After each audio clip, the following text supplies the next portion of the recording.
Salut, aujourd'hui on va voir comment lire et comprendre une tablature de guitare. Pas besoin d'avoir fait des études supérieures, tu vas voir, c'est super facile. De toute façon, la tablature a justement été inventée pour faciliter la lecture de notes et permettre à n'importe qui de pouvoir lire facilement la musique sans passer par le déchiffrage ou la lecture de partition. Enfin, ça concerne essentiellement les guitaristes et les bassistes ou tout instrument du même genre. Après, si tu veux devenir musicien professionnel, il faudra forcément à un moment donné que tu apprennes à lire une partition. On verra aussi qu'une tablature ne contient pas toutes les informations nécessaires, mais je vais tout t'expliquer, ne t'inquiète pas. Après cette vidéo, tu sauras lire les tablatures comme un professionnel. Enfin presque. C'est parti.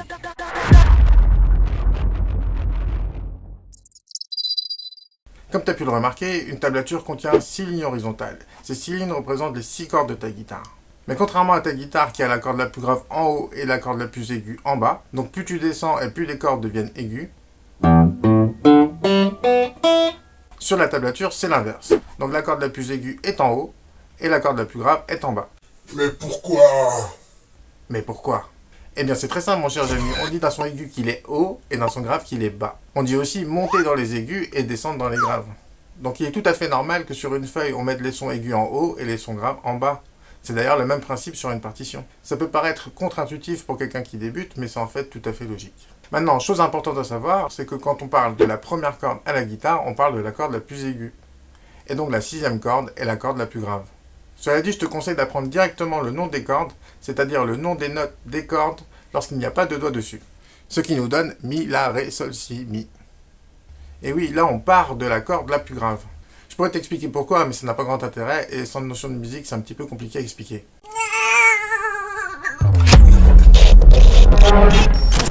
Après, tu peux toujours me le dire dans les commentaires si ça t'intéresse, et je pourrais faire une vidéo sur le sujet.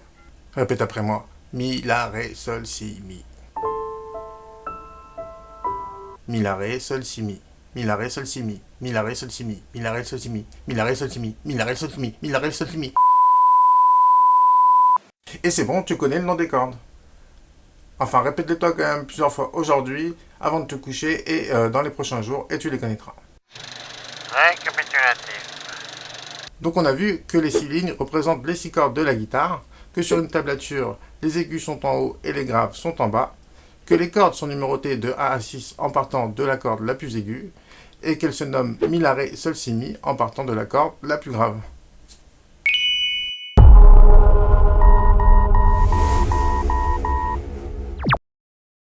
Abonne-toi, abonne-toi, abonne-toi, abonne-toi, abonne-toi, abonne-toi, abonne-toi, abonne-toi. Première chose à savoir, c'est qu'on lit une tablature de gauche à droite. Donc on lira les notes dans ce sens-là. Maintenant, tu te demandes peut-être ce que représentent les numéros sur les lignes. Eh bien, c'est tout simplement les numéros des cases où tu dois mettre tes doigts. Ici, on a nos cases 1, 2, 3, 4, 5, etc. Sur la tablature, la première note à jouer est en case 3 sur la ligne du bas. Donc la ligne du bas, c'est la corde la plus grave, donc c'est la corde de Mi grave. Ce qui nous donne cette note.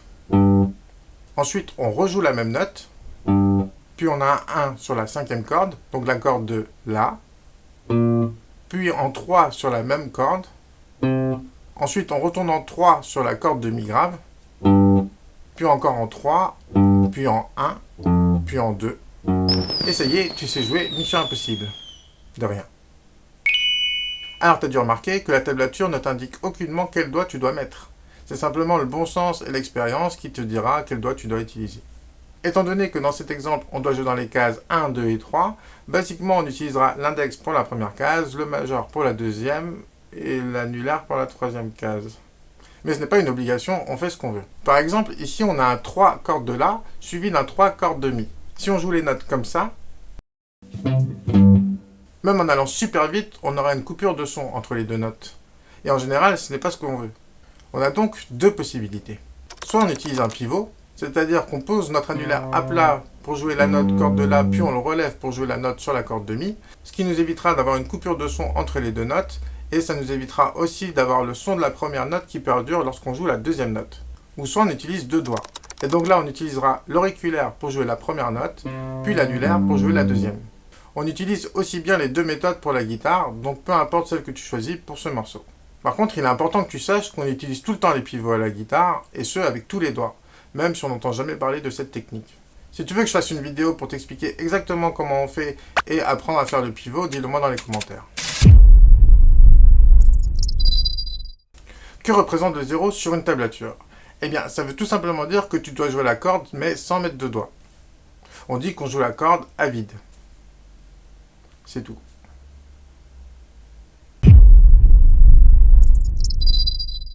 Tu as peut-être déjà vu ce genre de choses, c'est comme ça qu'on écrit les accords sur une tablature. Ça veut tout simplement dire que tu devras jouer toutes ces notes en même temps.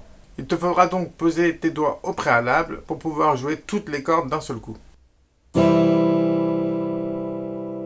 Ici, il n'y a pas de numéro sur l'accord du mi grave, il ne faudra donc pas la jouer.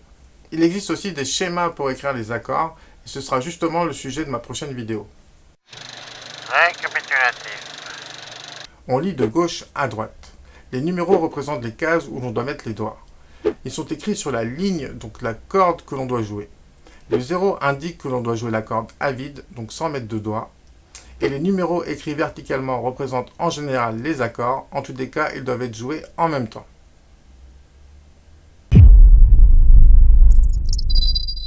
La croix ou le X signifie une ghost note, ou note fantôme en français.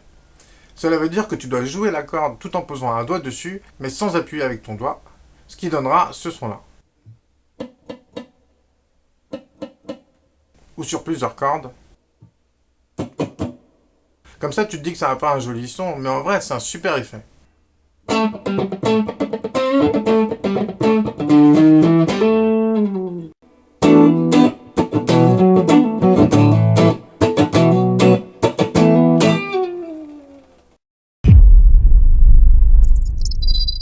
Le slide signifie glisser en anglais.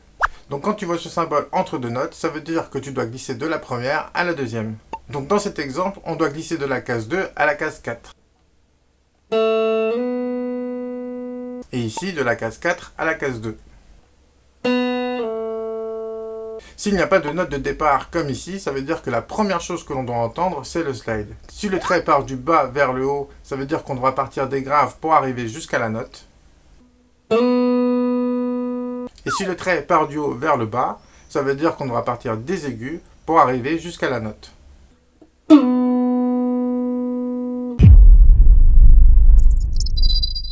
Hammer veut dire marteau en anglais, et pull-up veut dire retirer. Donc pour le hammer, on va jouer la première note, puis on va venir taper avec notre doigt pour faire sonner la deuxième. Tout ça sans rejouer avec notre main droite. Et pour le pull-off, c'est pareil, on va jouer la première note, puis on va retirer notre doigt tout en tirant sur la corde pour faire sonner la deuxième. Tout ça sans rejouer avec la main droite encore une fois. Attention, il est très important de bien tirer sur la corde avec ton doigt. Il ne faut pas juste enlever ton doigt. C'est vraiment la même chose que si tu jouais la corde avec ta main droite. Il faut savoir que la tablature seule est incomplète. Il n'y a aucune notion de rythme dessus. Or, le rythme est la base de la musique. Sans rythme, il n'y a pas de musique. C'est pourquoi, normalement, au-dessus d'une tablature, tu trouveras une partition comme ici. La partition te servira alors pour lire le rythme. Et oui, tu n'as pas besoin de lire les notes vu qu'elles sont déjà écrites sur la tablature. Mais le rythme, lui, il est écrit sur la partition. Ou alors, tu peux avoir ce genre de tablature avec le rythme écrit dessus directement. En tout cas, si tu tombes sur une tablature sans rythme, je te conseille plutôt d'aller en chercher une meilleure.